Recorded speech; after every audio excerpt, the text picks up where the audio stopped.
Shalom, saudara yang kasih dalam Tuhan Yesus Kristus. Raja Salomo di dalam kitab Khotbah menuliskan bahwa di bawah kolong langit ini tidak ada sesuatu yang baru.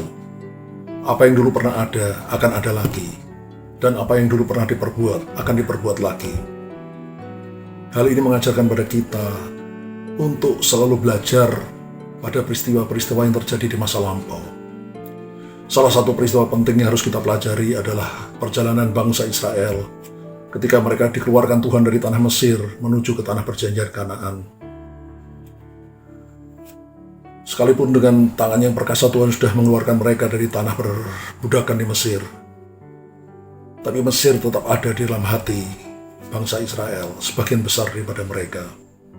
Ketika Musa lama sekali tidak turun dari Gunung Sinai, maka bangsa Israel membuat anak lembu emas untuk disembah oleh mereka, seperti kebiasaan orang Mesir menyembah berhala. Orang Israel juga tetap melakukan percabulan, bersungut-sungut, berontak ketika mereka tidak mendapatkan apa yang mereka kehendaki. Dan hal ini sangat menyakitkan hati Tuhan, sehingga sebagian besar dari bangsa Israel yang keluar dari tanah perbudakan di Mesir tidak berhasil mencapai tanah Kanaan, tanah perjanjian, tapi mereka mati terhantar di padang belantara. Firman Tuhan menuliskan di dalam 1 Korintus pasal 10 ayat 11 sebagai berikut. Semuanya ini telah menimpa mereka sebagai contoh dan dituliskan untuk menjadi peringatan bagi kita yang hidup pada waktu di mana zaman akhir telah tiba. Saudara kita yang hidup di zaman akhir ini harus mencontoh, belajar dari apa yang terjadi pada bangsa Israel ketika mereka keluar dari Mesir ribuan tahun yang lalu. Mesir bagi kita itu melambangkan dunia ini.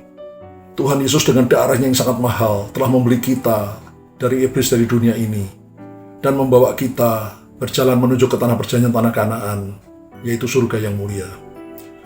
Dalam perjalanan menuju ke tanah perjanjian Kanaan, kita harus membuang sifat-sifat dunia ini, kelakuan duniawi harus kita buang.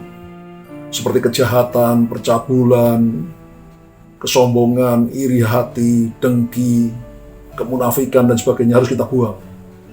Dan kita harus menggantinya dengan tabiat-tabiat seperti Kristus, kasih, sukacita, damai sejahtera, kebaikan, kesetiaan, kemurahan, kelemah lembutan, penguasaan diri. Hal ini pasti bisa kita lakukan, saudara, kalau dalam hidup kita sehari-hari kita selalu melekat, menempel, intim dengan Tuhan melalui saat teduh tiap hari, menyediakan waktu untuk berdoa, memuji, menyembah Tuhan, membaca firman Tuhan, merenungkan dan melakukan dalam hidup. Firman Tuhan yang kita baca atau kita dengar harus kita lakukan, kita praktekkan dalam hidup kita sehari-hari. Kalau itu kita kerjakan, maka tabiat kita, kelakuan kita akan semakin lama, semakin serupa dengan Kristus. Sehingga pada waktunya nanti kita akan bersama dengan Tuhan Yesus selama-lamanya di dalam kerajaan surga.